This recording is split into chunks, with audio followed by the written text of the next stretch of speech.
The end of school days. I am John Ridd, a farmer of the village of Orr in Somerset, and I have a story to tell you. It is about some things that happened to me in my younger days.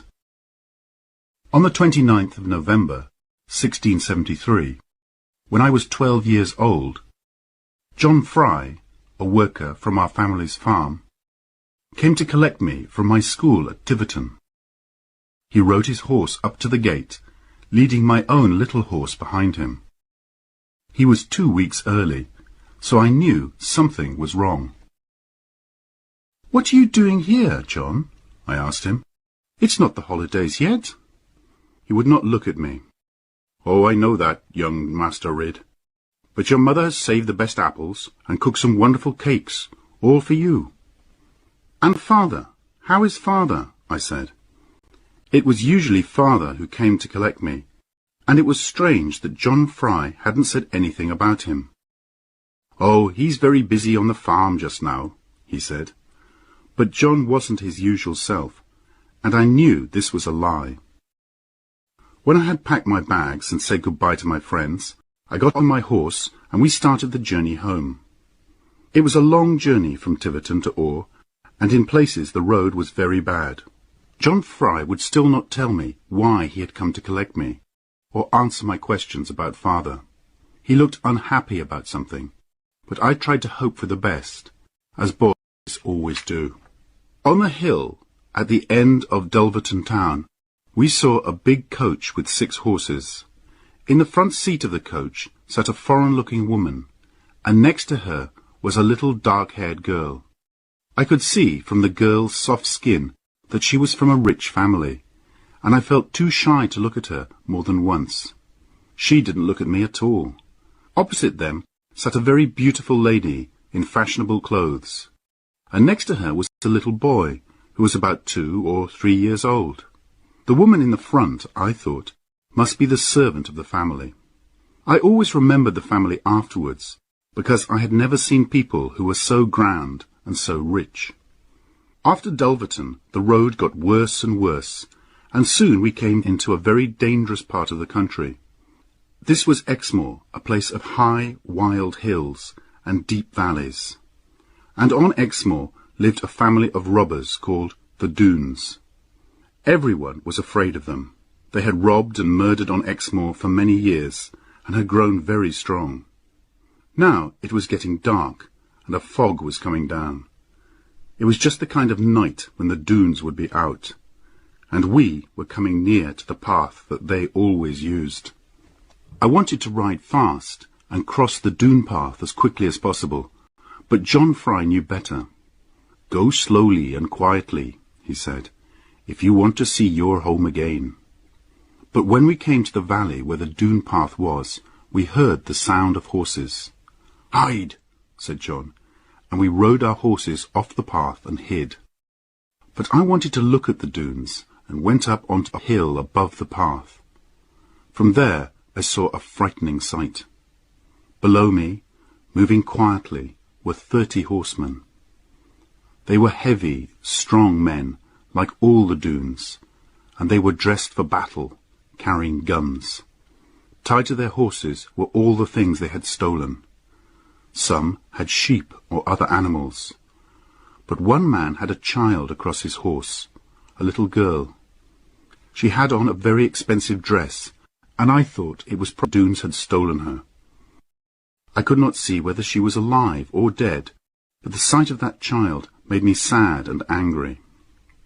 When we got home to the farm, my father did not come out to meet us, not even when the dogs ran up and made a lot of noise. Perhaps he has visitors, I thought, and is too busy to come out. But really I knew this was not true. I went away and hid. I didn't want anyone to tell me anything. I heard my mother and sister crying when they came out to find me, but I could not look at them. Later they told me everything. My father had been killed. He had been murdered by the Doones. It happened on his way back from the market at Porlock on a Saturday evening. He was riding with 6 other farmers, and the Doones stopped them and asked them for their money. The other farmers passed their money over at once, but my father was brave. He rode at them, waving his long stick above his head. He managed to hit quite a few heads, but one Doon was waiting at the side of the road with a gun, and shot him. Although we knew it was the Doones who had killed my father, it was useless even to ask the local judges or law officers to do anything about it. They were afraid of the robbers too, or were even helping them. The Doones did almost anything they wanted on Exmoor. They were not local people. They came from the north of England, where their leader, Sir Ensor Doone, had been a rich man with a lot of land. But he argued with his cousin, the Earl of Lorne, who had even more land, and because of the trouble he caused, the king took away nearly everything that Sir Ensor owned. A proud, angry man, Sir Ensor refused to make peace with his cousin, and without his land and farms, he became very poor. Then he found that people who had once been happy to know him now turned away from him. After this, Sir Ensor lived his life outside the law. With his wife and family and a few servants, he looked all over the country for a place to live, where no one would know him, and he could start again. He chose Exmoor, where few people live, and found the perfect place to build a new home. This was the place we now call Doon Valley. It is a green valley far from any town, surrounded by steep, rocky mountains. At first, Sir Ensor lived peacefully, and the local people were friendly, even bringing him presents of food. But as his sons grew older, they did not want to work as farmers, and they began to take whatever they needed from the local farms and villages. They carried off farmers' daughters to be their wives and give them sons, and so over the years the Doon family became bigger and bigger. They began as robbers, but robbery had quickly led to violence and murder. The people of Exmoor were too afraid to fight back, because the Doones were big, strong men and excellent fighters, and now only soldiers could hope to break into their valley and defeat them. So there was no punishment for my father's murderer. We buried him quietly, and my mother was left without a husband to manage our farm and take care of her 3 children. We were too young to be of much help to her yet. I was the oldest. Then there was Annie, 2 years younger than me. Then little Lizzie. For a while I wanted revenge. I was strong and growing stronger every day.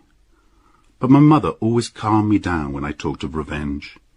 She did not want to lose me too, and I used to worry about what would happen to her and my sisters if I were killed. We tried to get on with our lives, but we missed my father terribly. Sometimes my mother and Annie would remember him and cry, and sometimes John Fry saw me with tears in my eyes, which I said was because of the cold wind. Lizzie, though she was the cleverest of us all, was too young to really understand what had happened. So the months passed. I learned how to shoot with my father's gun, and I worked hard on the farm to help my mother.